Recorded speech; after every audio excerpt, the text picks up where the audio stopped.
Olá, uma boa tarde para você. Está começando o ND Notícias dessa quinta-feira, hoje num horário diferente, mais cedo, por causa do futebol na Record. Entidades catarinenses afirmam que o novo tarifaço dos Estados Unidos vai ter forte impacto no estado. A Danila Bernardes, ao vivo de Brasília, traz todos os detalhes desta que foi uma decisão que a gente já esperava, mas que pegou todo mundo de surpresa, né? Causou um forte impacto, não é isso, Danila? Boa tarde para você.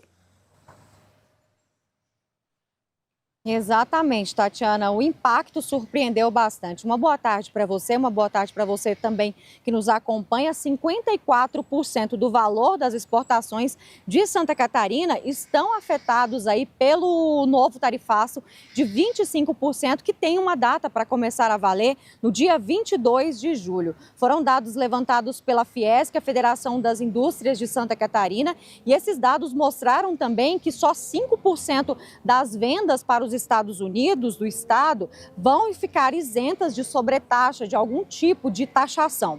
De acordo com a Fiesc, o impacto maior está concentrado em produtos estratégicos para as regiões Serrana, Oeste e o Planalto Norte do estado.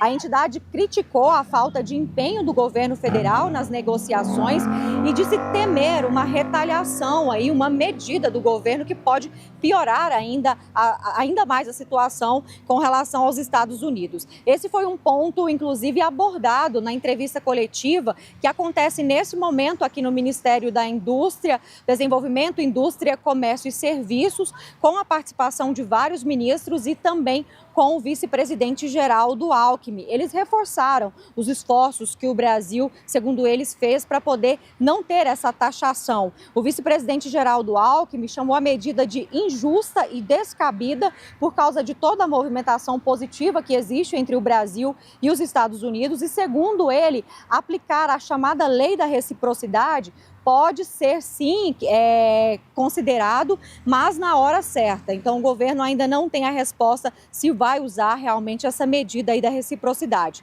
Já o ministro do Desenvolvimento, Indústria, Comércio e Serviço, Márcio Elias Rosa, ele já começou citando aí que os setores que são bastante prejudicados, como, por exemplo, o da madeira, né, em Santa Catarina, que é um dos setores bastante prejudicado. Ele falou que o governo vai fazer aí todas as medidas possíveis para poder resolver o problema, minimizar os impactos para esses setores e, inclusive, reforçar o Plano Brasil Soberano, que os setores serão chamados para discutir a forma aí de resolver e minimizar os impactos. A gente vai seguir acompanhando aqui. Tatiana, eu volto com você.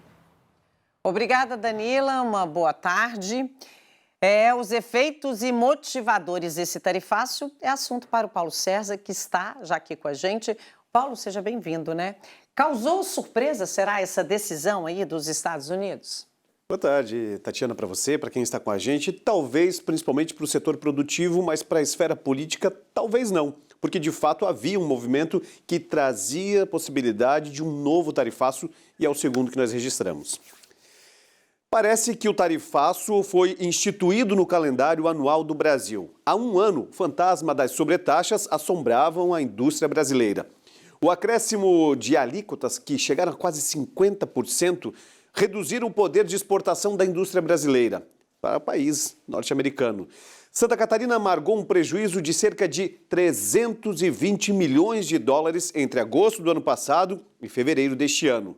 Agora, em uma decisão autoritária, unilateral e desproporcional, o presidente Donald Trump volta a atacar o Brasil com taxas extras. Serão 25% a mais do que é importado do Brasil. A pergunta que surge nesse fogo cruzado é: por que os Estados Unidos podem aplicar sua soberania nacional com uma desculpa esfarrapada de desequilíbrio comercial e o Brasil não pode proteger a sua soberania? Além do mais, esse tarifaço cheira a interferência política no processo eleitoral brasileiro. Prova disso é que o próprio Donald Trump estava feliz com os diálogos construídos com o governo do Brasil. Os encontros davam conta de acordos bilaterais firmados. Trump até sinalizou com o recuo das tarifas impostas em 2025. Mas do nada ressurge com críticas e condena a economia brasileira com novas sanções comerciais.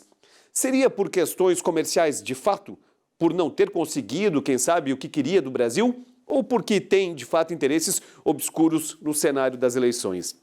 Pior ainda é ver políticos brasileiros utilizando o subterfúgio do tarifaço para tentar ganhar popularidade eleitoreira. Não é isso que o povo brasileiro precisa. A população precisa de indústria forte com condições de desenvolvimento, ampliação e geração de riqueza.